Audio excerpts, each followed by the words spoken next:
میرے آقا حضور علیہ الصلوۃ والسلام نے فرمایا کہ میرا صحابی اگر مٹھی بھر جو بھی اللہ کی راہ میں خرچ کرے یا آدھا کلو کوئی چیز بھی اللہ کی راہ میں خرچ کرے اور بعد میں آنے والا احد پہاڑ کے برابر سونا بھی خرچ کر دے تو اس کو نہیں پا سکتا۔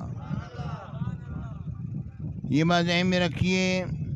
یہ کیوں ہے، اتنا بڑا فرق کیوں ہے؟ وجہ یہ ہے کہ جو اخلاص صحابی میں ہے وہ کسی میں بھی نہیں، اور ہمارے ایمان جو ہیں وہ صحابہ کرام کی کاوشوں کا مرہون منت ہیں۔ صحابہ کرام نے جس طرح کام کیا، اب دیکھیے قرآن مجید فرقان حمید یہ اللہ تعالیٰ کا کلام ہے، اور یہ میرے آقا سرکار مدینہ سرور سینہ صلی اللہ علیہ وآلہ وسلم کے قلب اطہر پر نازل ہوا ہے۔ اب آپ اگر غور فرمائیں تو دیکھیے قیامت تک بننے والے حافظ بنتے رہیں گے، لیکن آپ توجہ فرمائیے ان حافظوں کے حافظ بننے کا اجر کس کو ملے گا؟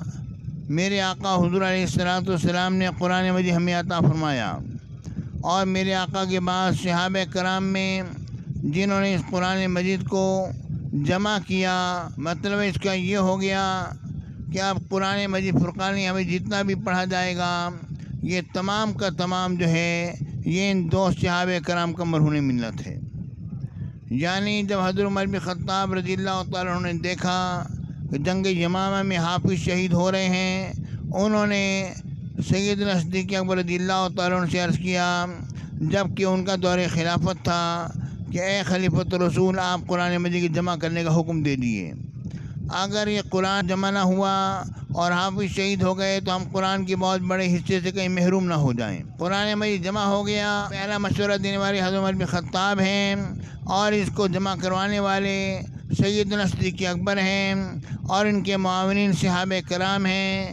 ہر صحابی کے پاس جایا گیا، انہوں نے قرآن مجید کے بارے میں بتایا کہ ہم نے حضور علیہ الصلوۃ والسلام سے یہ آیت سنی ہے۔ پھر قرآن مجید کو باقاعدہ جمع کیا گیا، اور جب لکھ دیا گیا اس کے بعد پھر حضرت عثمان غنی نے اس کے 7 نسخے تیار کرائے، اور اس کو سارے آفاق عالم میں بھیجا گیا مسلمانوں کی سلطنتوں میں کہ دیکھو یہ قرآن ہے، اس کو سنبھالو اور اس کو یاد کرو اور پڑھاؤ۔ آپ دیکھیے، غور کیجیے، یہ وہ صحابہ کرام ہیں جنہوں نے کہ قرآن مجید کو باقاعدہ پوری دنیا میں پھیلا دیا۔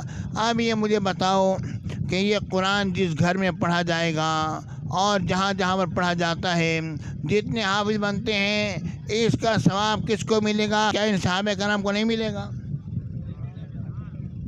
دیکھیے، ایک صحابی نے ایک آیت کے بارے میں گواہی دی ہے کہ یہ آیت میں نے حضور سے سنی ہے، اور اس نے پیش کر دی۔ پیارے بھائیوں، اب وہ آیت جو ہے قیامت تک جو بھی پڑھے گا اس کا ثواب اس صحابی کو بھی ملے گا، ہے یا نہیں ہے؟ ٹھیک ہے نا؟ کیونکہ میرے آقا نے فرمایا جس نے کوئی اچھا طریقہ نکالا اور اچھی بات یعنی اچھی بات کہی اور اس کو رائج کر دیا، اور جو بھی بعد میں اس نے عمل کیا اسے بھی ثواب ملے گا، پہلے والے کو بھی ثواب ملے گا۔ اب قرآن مجید پوری دنیا میں پڑھا جاتا ہے، سب کا ثواب کس کو مل رہا ہے؟ صحابہ کرام کو مل رہا ہے، اور ان سب میں سب سے زیادہ ثواب کس کو مل رہا ہے؟ حضرت عمر بن خطاب اور سیدنا صدیق اکبر کو مل رہا ہے، اور حضرت عثمان غنی کو مل رہا ہے۔ انہوں نے یہ کام کیا، اور اس لیے یہ بات آتی ہے کہ سیدنا ابوبکر صدیق اور حضرت عمر بن خطاب جو ہیں میرے آقا کے شان نبوت کے مظہر عتم ہیں، شان نبوت کے مظہر عتم ہیں۔ ٹھیک ہے، بات سمجھ آ رہی نہیں آ رہی آپ کو؟ شان نبوت کے کیا ہوئے؟ مظہر عتم ہوئے۔ وہ کیسے مظہر عتم ہیں؟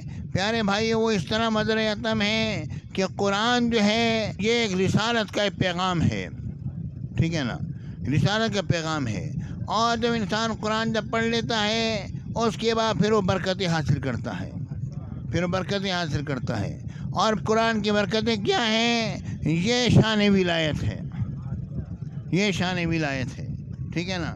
پیارے بھائیوں، تو اس لیے حضرت علی جو ہیں وہ شان ولایت کے مظہر عتم ہیں کہ لوگ قرآن پڑھتے ہیں اور اسے برکتیں حاصل کرتے ہیں، اور حضرت عمرین جو ہیں شان نبوت کے مظہر عتم ہیں، انہوں نے قرآن پاک جمع کیا اور آگے پھیلا دیا، اور حضرت عثمان غنی جو ہیں ان دونوں کے درمیان میں ہیں، جنہوں نے قرآن پاک کو لکھوایا اور باقی عالم میں پھیلا دیا۔ اس لیے ہم یہ کہتے ہیں کہ یہ چار وہ عظیم الشان صحابہ ہیں کہ ان کی مثل کوئی اور صحابہ نہیں ہو سکتا۔